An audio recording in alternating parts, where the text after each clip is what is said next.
വായനക്കാരന് മുന്നിൽ ചിരപ്രതിഷ്ഠ നേടിയത് എഴുത്തുകാരനായ MT ആണ്.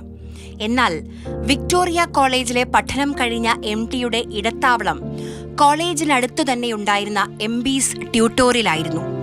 കുമാരൻ മൂസതും കൃഷ്ണൻ മൂസതും ബാലരാമൻ മൂസതും ചേർന്ന് നടത്തിയ സ്ഥാപനം.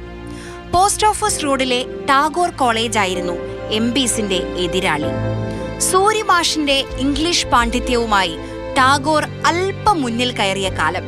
അപ്പോഴാണ് MB'സിലേക്ക് MTയുടെ വരവ്. എഴുത്തുകാരനായ പുതിയ മാഷ് കുട്ടികൾക്കും പ്രിയങ്കരൻ, മൂസതുമാർക്കും MTയെ ഇഷ്ടപ്പെട്ടു. MB'സിന്റെ ശാഖ കോഴിക്കോട് തുടങ്ങിയപ്പോൾ കൃഷ്ണൻ മൂസതിനൊപ്പം MTയും നിയോഗിക്കപ്പെട്ടു.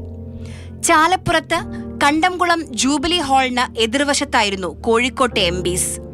വൈകാതെ MT മാതൃഭൂമിയിലേക്കെത്തി. അപ്പോഴും ട്രെയിനി ജേർണലിസ്റ്റ് രാവിലെയും വൈകിട്ടും MB'സിൽ പഠിപ്പിക്കാൻ ചെന്നു.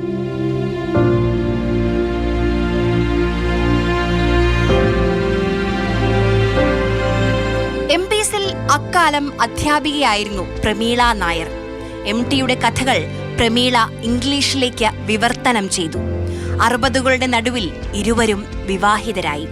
ഒരു പതിറ്റാണ്ട് കഴിഞ്ഞ് വേർപിരിഞ്ഞു. MB'സും ടാഗോറും അവശിഷ്ടങ്ങൾ പോലുമില്ലാതെ ചരിത്രത്തിൽ നിന്ന് മാഞ്ഞുമാറി. News desk, Mathrubhumi news.